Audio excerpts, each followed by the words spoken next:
하나님께서는 왜 할례를 하라고 하셨을까? 타브의 바이블 코어. 하나님께서는 성경 본문을 통해 무엇을 말씀하시는 것일까? 성경 본문의 핵심으로 바로 들어갑니다. 율법을 보면 이스라엘 남자들은 할례를 해야 합니다. 할례는 남자의 성기를 뒤덮은 피부 조직을 제거하는 예식입니다. 하나님께서는 왜 할례를 명령하셨을까요? 오늘은 그 이유에 대해 생각해 보겠습니다. 할례는 하나님께서 모세를 통해 율법으로 주시기 전 아브라함에게 먼저 하신 명령입니다. 아브라함은 여종을 통해 이스마엘을 낳았지만 적장자를 얻지 못했습니다. 시간이 흘러 아내 사라가 폐경을 하였습니다. 그래서 더 이상 소망이 없다고 생각하고 있었습니다. 그런데 하나님께서 아브라함과 언약을 맺으시며 할례를 명령하셨습니다. 아브라함은 할례를 행한 후 고대하던 계승자 이삭을 얻었습니다. 하나님께서 할례를 행하라고 하신 목적이 무엇이었을까요? 본문을 보면 하나님께서는 할례를 언약의 표징이라고 하셨습니다. 그래서 할례가 이스라엘 민족과 다른 민족을 구별하는 표식이라고 생각할 수 있습니다. 분명 할례는 하나님의 백성과 그렇지 않은 자들을 구별하는 역할을 합니다. 그러나 다른 민족과 구별하기 위해서라면 드러나는 곳에 표식을 남기는 편이 더 효과적으로 보입니다. 할례는 우리에게 어떤 메시지를 주시기 위한 비유적 예식입니다. 할례가 비유로 가리키는 실체는 인간이 스스로 공의를 이룰 수 없음을 깨닫는 것입니다. 구약 성경에는 특이한 할례에 대한 내용이 있습니다. 그것은 마음에 하는 할례입니다. 마음에 하는 할례는 구약 성경 여러 곳에서 발견됩니다. 먼저 모세가 언급한 신명기 30장 6절을 확인해 보겠습니다. 내 하나님 여호와께서 내 마음과 내 자손의 마음에 할례를 베푸사 너로 마음을 다하며 뜻을 다하여 내 하나님 여호와를 사랑하게 하사 너로 생명을 얻게 하실 것이며, 이는 모세가 광야에서 40년의 사역을 마치며 마지막에 남긴 예언 중 일부입니다. 모세는 이스라엘 백성들이 하나님을 배반하여 결국에는 다른 나라의 포로로 잡혀갈 것을 예언하였습니다. 그러나 그곳에서 하나님의 약속을 기억하고 돌이킨다면 이스라엘 백성들의 마음에 할례를 베푸시겠다는 말씀입니다. 이 예언은 선지자 예레미야를 통해 다시 언급됩니다. 예레미야 4장 4절을 제가 읽어보겠습니다. 유다인과 예루살렘 주민들아, 너희는 스스로 할례를 행하여 너희 마음 가죽을 베고 나 여호와께 속하라. 그리하지 아니하면 너희 악행으로 말미암아 나의 분노가 불같이 일어나 사르리니 그것을 끌 자가 없으리라. 남유다가 바벨론에 의해 멸망하기 전 하나님께서 예레미야를 통해 하신 말씀입니다. 여기에서 육신에 행하는 할례처럼 마음을 덮고 있는 부분을 제거하라고 말씀하십니다. 이어서 예레미야는 9장 25절, 26절에서 다음과 같은 말도 전합니다. 다른 민족들은 몸의 할례를 받지 못했습니다. 이스라엘은 몸의 할례를 받았지만 마음의 할례를 받지 못했다고 하십니다. 이는 무언가 이스라엘의 마음을 뒤덮고 있다는 의미입니다. 결국 육신의 할례를 했던지 안 했던지 다를 바 없다고 하십니다.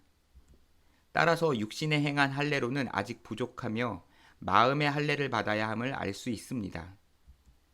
육신의 할례는 마음의 할례를 설명하기 위한 비유였던 것입니다.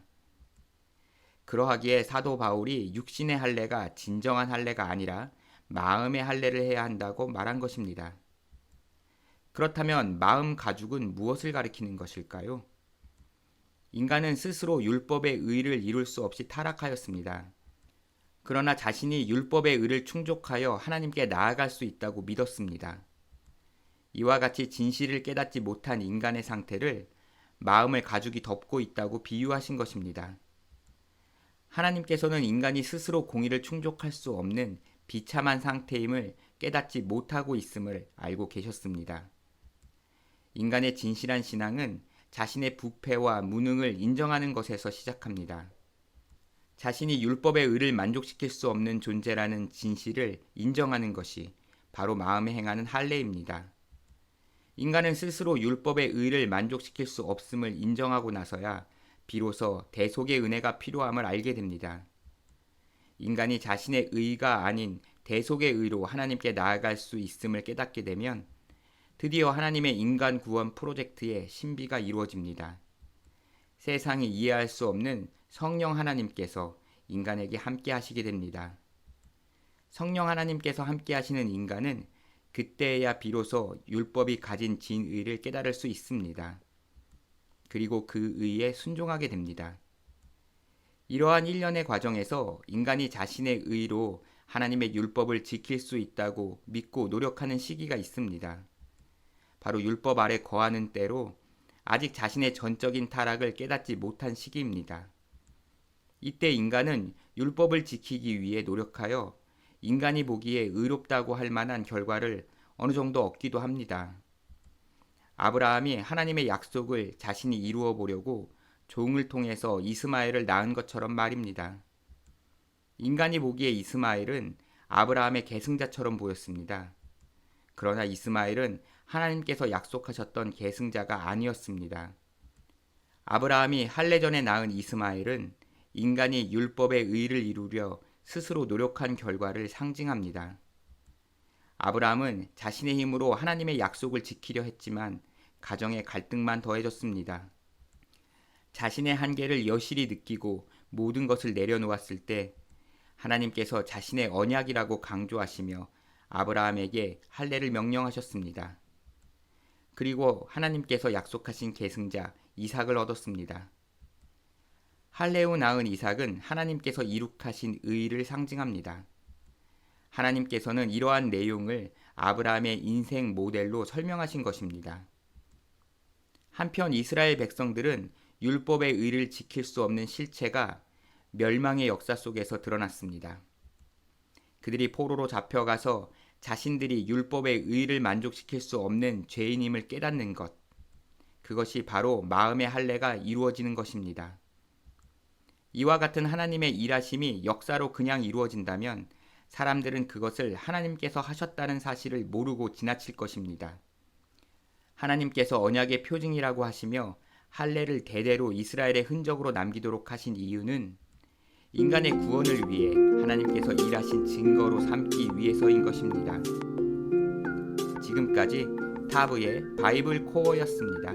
시청해 주셔서 감사합니다.